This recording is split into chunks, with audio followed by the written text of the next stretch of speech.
Ano po ba muna ang PSA e-certificate system at bakit ito inilunsad ng Philippine Statistics Authority po?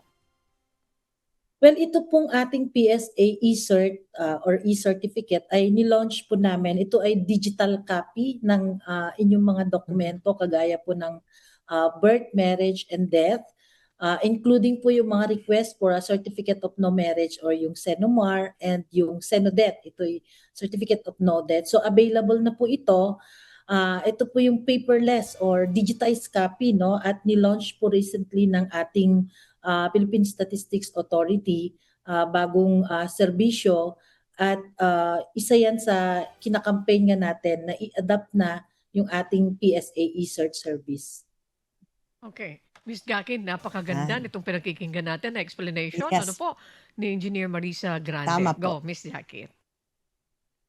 Sige Yes po, po. paano po malaman kung ano-ano po ang mga dokumentong maaari pong i-request sa pamamagitan po ng sistemang ito? Salamat po, Ms. Marisa.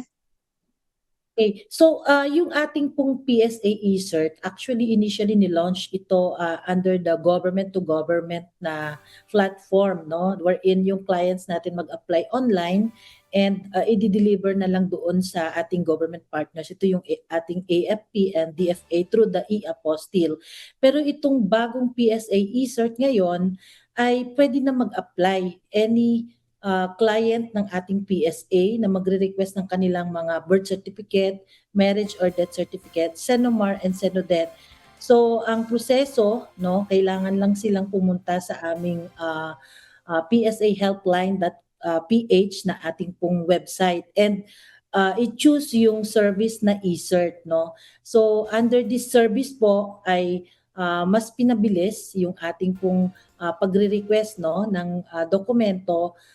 Hassle-free po siya and mas mura, no? Ito kasi discounted price, wala po yung SECPA, no, na ini-issue ng PSA. And yung siguro kailangan nating i-emphasize dito is the most important thing is yung tamper-proof kasi yung mismong digital copy, hindi po yan kayang i-manipulate ng mga fixers to change or alter any of the documents po inside the PSA e-cert na system po natin. Very good, Miss Jackie. Na gumaganda yung ating discussion dito. Now, ma'am, paano Yes po po. ang proseso ng pag-order ng dokumento gamit itong PSA e-certificate system? Ano yung step by step na dapat gawin ng isang applicant dito, ma'am? So Yes. first ay kailangan po silang mag-visit sa website natin. Ito yung idas.cert.psahelpline.ph and mag-select sila kung ano yung i-request nila, whether birth, marriage, death, CENOMAR or CENODET.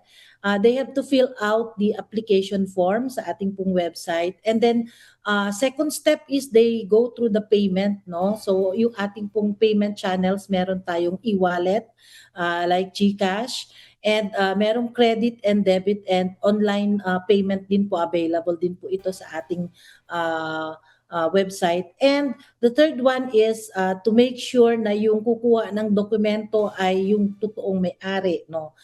Yung document owner or the immediate family. Kailangan silang mag-undergo ng identity verification process. Ito yung liveness check na sinasabi po natin before the document will be processed by the PSA. So para masiguro natin na yung mga nagre-request ng dokumento ay sila po talaga and ensure the Data Privacy Act compliance po natin. And then finally po, we will deliver the e-copy. Marireceive po ng ating mga clients through the email, yung kanilang po registered email, yung link na kung saan ma-access nila itong e-cert service po natin. And they can view and download actually the PSA certificate for submission sa ating mga end users. So yung mga end users natin, like for example, yung mga for school, bank or institutions that request yung ating pong PSA issued na copies, no? So this e-cert is equivalent din po sa ating pong paper-based na issuance. Ito yung security paper, no? Kaya lang ito pong ating pong e-cert has the validity period for 60 days, no? 60 calendar days. you can view the document and submit to the end users na ating pong PSA e-cert.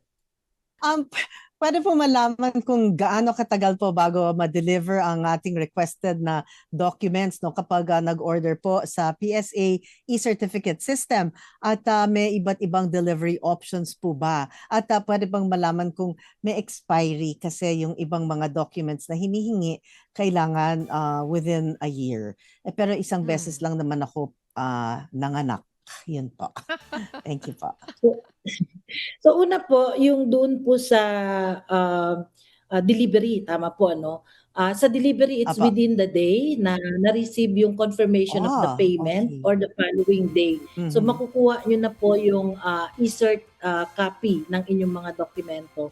So as I've mentioned po kanina, meron po tayong expiration kasi digital copy po ito.